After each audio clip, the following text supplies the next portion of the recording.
Okay, this is Ahmed Bouariki, but you could call me Slorks, and 2015 had a lot of phones that I considered are the closest thing to an actual dream phone. What I want in a phone is pure Android, fast performance, reliability, stability, and great construction. And the Nexus 6P is honestly the closest thing to a dream phone in my opinion that suits my need. And that's actually very tough to say when you're actually looking for something that you can consider as a dream phone.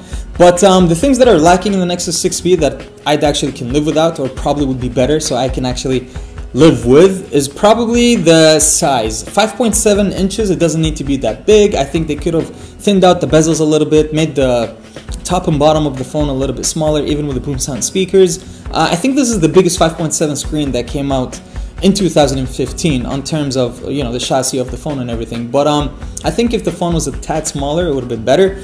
Another thing is they could have thrown in that extra gigabyte of RAM. It could have been 4 gigs of RAM, DDR4. I know you don't probably need it with pure Android, but the OnePlus 2 is flying with that Snapdragon 810, the same one that comes on here. So I would have liked if it came with 4 gigs of RAM. And finally, I would have liked if it came with optical image stabilization. It comes with a digital one, but it doesn't work as good as the real one. And if it had the real one, I think the pictures would have been a lot better than what they are, although the pictures are incredibly good, and that says a lot. So that's probably the best phone that I've used since I've been using phones, and I've been using phones for a while. And 2015 was actually very close to giving me my dream phone, and that's in the form of the Nexus 6P. But God knows, there's a phone that's coming to me in the mail. It should be here soon, and I think that phone was probably going to be closer to my dream phone.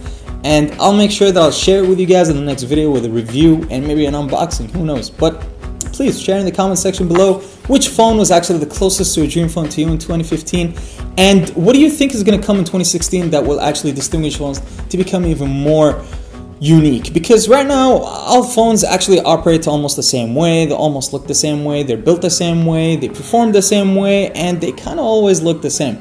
That's why I think that distinguishes the phones right now is the actual OS. And even if you have Android in the flavor of HTC, Samsung, and Sony, and LG, and whoever, they still look different on all of them, although they're all Android. That's why pure Android has always been my favorite, not only because of the way it looks, but the way it performs as well, and the latest updates as well. So yeah, this is it for this video, and I hope you guys like it. Please feel free to give it a thumbs up if you liked it. Come back and subscribe so you can get more videos like this. I'll see you guys in the next video.